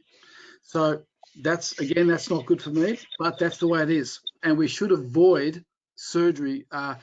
Really, in the first 6 weeks, it's been well shown that a lot of disc herniations do resolve. There's been a fascinating study. It's called the SPORT trial. It's class 1 data, so it's the best data that we can get. And that shows that in the first 6 weeks, that the majority of patients with radiculopathy, with an acute rupture, will improve. So these are patients that really do very well with a nerve root block or some appropriate physical therapy. And if they improve over that 6-week time period, fantastic. They don't come anywhere. They don't visit me or a surgeon. That far more suitable for Raj or Sachin to provide some acute pain management strategies. And after 6 weeks, then it goes into what I call the grey zone. So for 6 weeks to 3 months, this international study that's the time period where it can go either way, where either the disc can become more chronic and calcified, where you're tending more towards surgery, or where they still may improve, but it may take up to 3 months. If somebody has had bad sciatica for 3 months and they're soaking up painkillers, the literature would support surgery for those patients. Now that's for pain. If a patient has neurological deficit, foot drop, obviously bladder and bowel issues, or then the sense of urgency becomes, then it becomes more of a, got to get in there a little bit quicker than waiting out the 6 weeks. But generally, 6 weeks is that kind of cut-off time that the studies show that we should watch and wait for.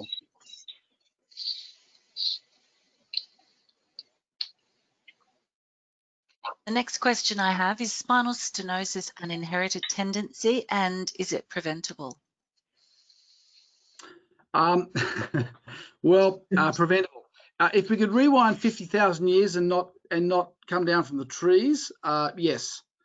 So that's the first issue. So when we evolved from 4 legs to 2 legs, the morphology of our facet joints haven't evolved as fast as our brains have evolved. So there are some problems with nature, and it hasn't caught up yet. If we fast forward another 50,000 years, spinal stenosis may not exist. So that's number one. It's blame it on nature. Number two, is there a hereditary component? Absolutely yes. There is no doubt that orthopedic issues, hip and knee, or spine problems do have a very strong genetic propensity. That being said, however, that there are certain ways that we can assist in reducing the impact of this problem. So, for instance, I have a family history of L5S1 disc problems. So I've tried to keep myself pretty thin, pretty fit, and avoiding repetitive flexion, rotation, and load, because that's when a disc is at its most vulnerable. With that combination of 3 things: forward flexion, rotation, under significant load. That's why every second professional golfer has had a bad back. Flexion, rotation, load. And so in my own case, I'm aware of what's coming my way, and I've generally tried. I mean, I'm in my 50s now. I've generally tried pretty hard to avoid, and I've been successful thus far. The next question: persisting symptoms with resolution of disc prolapse on progress MRI and only degenerative changes and no compromise be benefited with surgery? They are the patients generally that Raj and Sachin would like to see, because they're the patients that that if we can maximize pain management, physical therapy, core, posture, lifestyle issues, expectations about life in general. I mean, they're the patient. I mean, sure, if someone's had horrific discogenic pain, I mean, the classic example would be, say, Tiger Woods. Horrible L5S1 discogenic pain for years. He had a fusion, did very well.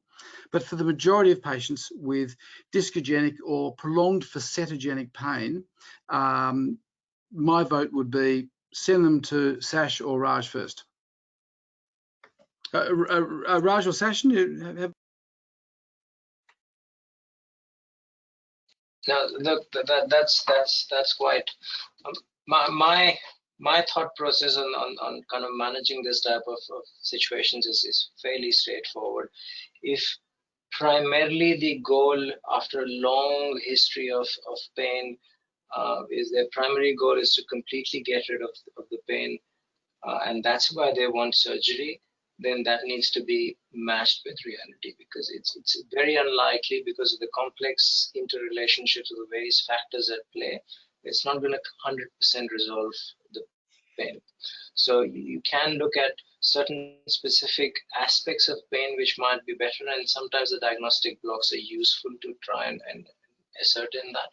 And if there is a degree of instability that is coming through, there is a particular movement related pain, you get some flexion extension, we will start to see some translation happening, which intermittently is compromising the nerve roots. In those situations, I would not want to sit on it for too long before they actually look for surgical solutions, because that can quickly worsen as you move forward. So, and that's where we'll kind of send it back to Rafe, and he can discuss the pros and cons of going to surgery now or going to surgery a bit later. So it's important to try, and even if it goes to surgical or non-surgical, you do need to have that rehabilitation done. So that will serve well, even if they decide not to go for surgery later on. So that would be the basis of a lot of these long-term management strategies. Anything to add, Raj? Very much same, and I agree right from day one to put in the rehab measures right from the onset of pain, to look into all the psychosocial factors, functional factors, and surgery or medications, everything, or interventions are just one part of the puzzle. So very, very important to keep all the wheels moving as we try to get the patient better. Rafe, I had a question for you. This replacement is being kind of flavor of the season for surgical planning. When would you choose to replace the disc? When would you choose to fuse?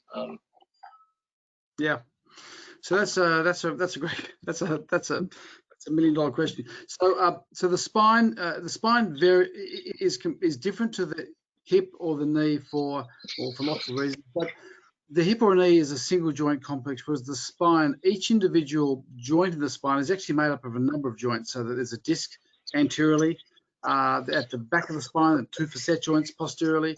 So you have this joint complex of 3 articulations that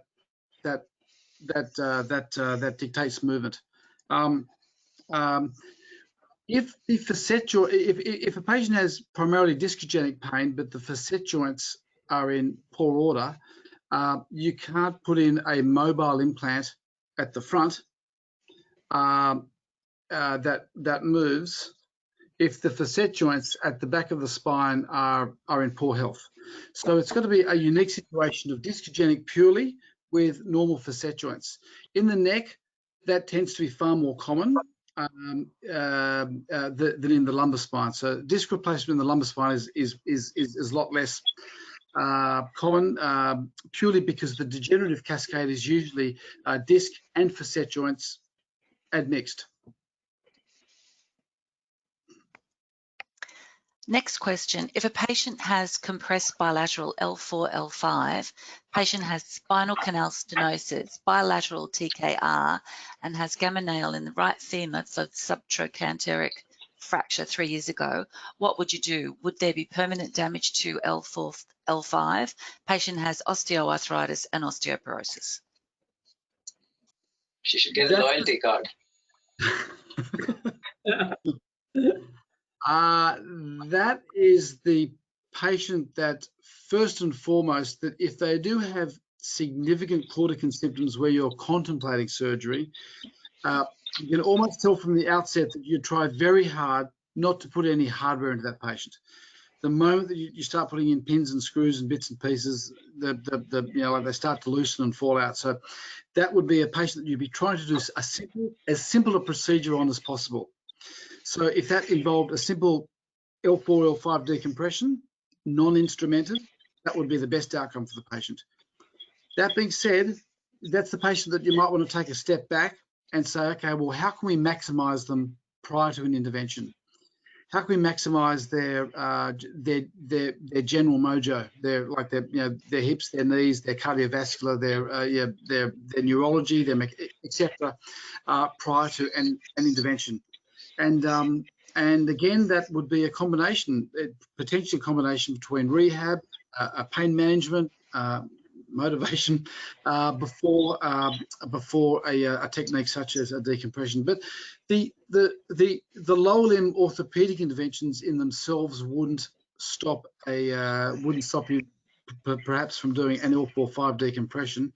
They might need a little bit of tweaking in terms of their what they perceive is a realistic outcome, especially with so much going on. But no, I wouldn't say no to that patient, but a bit of prehab would work wonders. Okay, the last question as we're running out of time, what level of commitment do patients need to have for the study and duration of the study? Okay, that's a good question. The success trial is Yeah, there's a couple of arms, but in the there's one arm whereby the patient signs up and that there's a 50-50 that they may be getting the operation or not. So for those patients, they have to sign up to a minimum of 3 months before they can exit the study. And if it seems that they haven't had surgery, then they get the surgery. So to answer your question, 3 months. The patients are followed up for a period of 2 years, irrespective of where they fall in the study. There's a non-surgical arm where we're looking at patients with stenosis and how does stenosis progress over time, because there's actually no studies that are done on that. So what is the natural history, and can surgery beat the natural history over what Raj and Sachin can do? And I don't know the answer to that. So that's one arm, observational. There's another arm, surgical, but we know that they are definitely having the surgery. And then there's the third arm, which is called the placebo arm, which is they might be getting it, they may not be getting it. But and in that arm, it's 3 months, and they can bugger that study, on out. Yeah. Okay, well, thank you all very much for tonight. Thank you to everyone attending.